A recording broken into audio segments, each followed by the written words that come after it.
أعوذ بالله من الشيطان الرجيم بسم الله الرحمن الرحيم وإن طائفتان من المؤمنين اقتتلوا فأصلحوا بينهما فإن بغت إحداهما على الأخرى فقاتلوا التي تبغي حتى تفيء إلى أمر الله فإن فاءت فأصلحوا بينهما بالعدل وأقسطوا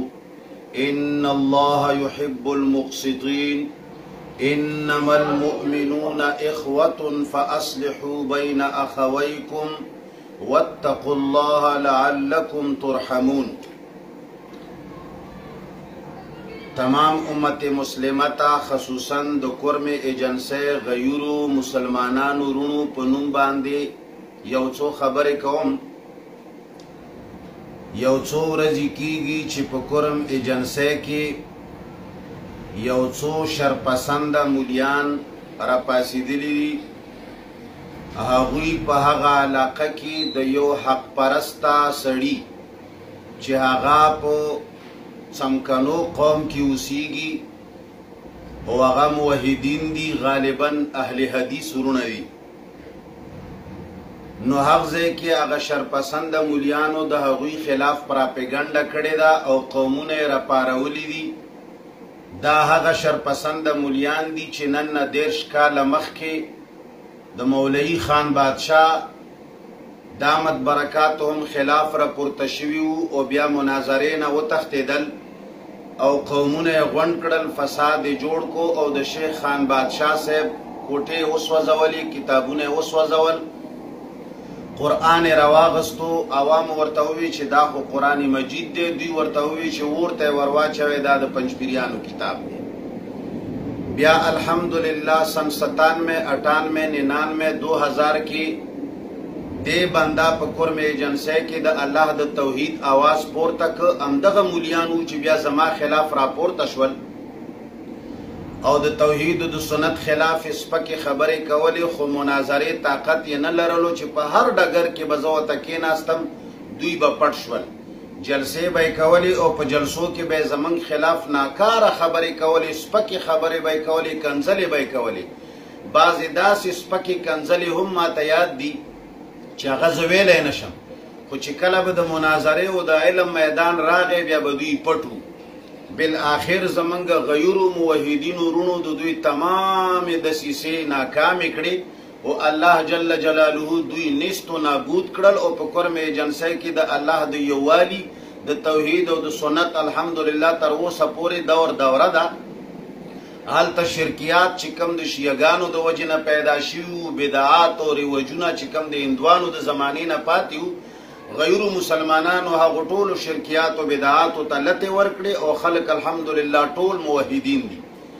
اوس پکې یو څو ملګري اهل حدیثو د توحید آواز پورته کړی دی، غالبا په ګوندل کې دي.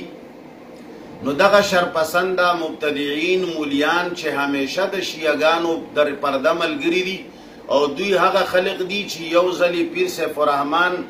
یو مریدي په دې وجه خلقو باندې قتل کې چې دا کافر دي. خو چې کله بیا هغه پیر سیف الرحمن سره زمونږ د موحدینو اختلاف راغی په باړه کې،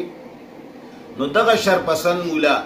بیا یو لوی اشتهار لیکلی وی چې پیر سیف الرحمن چې دی دا لوی بزرگ دی او لوی ولی دی. نو دا هر طرف ته اوړي، دا شرپسند دي، قومونه په غم اړوي. لہذا کورم ایجنسی کې چې څومره غیور خلق دي، څومره غیور موحدین دي، هغوی ته زه دا درخواست کوم خپلو شاګردانو ته غیر چاپیر چې څومره زما فالوورز دي چې هغه ټول دی کوشش وکړي چې دا شرپسنده خلق کینی. او حکومت ته هم دا درخواست کوم چې دا اهل حدیثو خلاف دا مولیان راپاسېدلي دي او دا اهل حدیث عاجزان دي، د ظلم نه بچ کی. پکار دی چې حکومت خپله کاروایی وکړي او دا شرپسنده خلک د بغاوت نه لاس ونیسي. که بالفرض دا خلک بیا داسې نه کوي او بغاوت کوي او په ښایسته ملک کې بد امني راولي او امن خرابوي،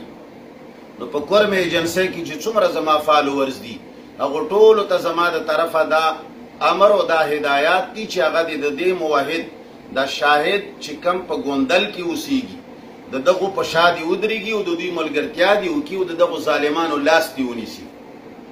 او په هر لحاظ سره دې څوک ظلم ته پرې نه ښودلی شي او دا څومره خلک چې د دې موحدینو د اهل حدیثو خلاف هلته راپاڅېدلي دي دا ټول باطل پرسته دي مبتدعین دي در پرده د شیعګانو ملګري دي دې کې شک نشته چې زه اهل حدیث نه یم اصطلاحي طور باندې زه اهل حدیث نه یم زه حنفي یم موحد یم جماعت اشاعت و توحید و سنت سره زما تعلق دی خو نه اهل حدیث اهل حق دي او هغه خلک چې کم خلک ورپاسې راپاڅېدلي دي دغو نه اهل حدیث ډېر ښه دي دا کم خلک چې ظالمان دي او قومونه یې راغونډ کړي دي دا ټول مبتدعین دي دا د شرپسندو یو ټولی دی دا په ملک امن خرابوي دا دین خرابوي او اهل حدیثو خلاف چې دوی کمې خبرې کوي دا ټولې بې بنیاده دي بې حقیقته دي تمام موحدینو د پاکستان ته خصوصا د قرم ایجنسۍ موحدینو ته او زما خپل فالوورز او شاګردانو ته دا هدایات دي چې دې مظلومینو د اهل حدیثو موحدینو مظلومینو په شا باندې ودرېږي او ظالمانو په سترګو کې سترګې واچوي چې خلک ظلم ونه کړي هغه هم زموږ وروڼه دي خو هغه همیشه دپاره ظالمان دي او د ظلم طرف کوي او بېدیني کوي هر وخت یې کړې ده قرم ایجنسۍ کې کله هم چې قومي بغاوت جوړ شوی دی همدا موټي بر یو څو شرپسندو جوړ کړی دی او بقي دا خبرې چې دوی عمر فاروق پسې کنځلي کړي دي دوی پیغمبر علیه صلات وسلام پسې سوال نه پیدا کیږي اهل حدیثو دا نظریه نه ده نه هغوی اهل حقو پسې کنځلي کوي نه عمر فاروق او نه بل چا پسې دا خو ټوله دنیا پوهېږي چې دا پراپیګنډې دي دغه پراپیګنډې یو څو کاله مخکې زموږ خلاف کولې موږ نه به یې نه وي یو ځلې ویلي وو چې هله قرآن مجیدونه یې سوځولي دي کله به یې وی چې هله د قرآن مجید بې حرمتي کړې ده دا شرپسنده خلک دي ټولو موحدینو ته درخواست دی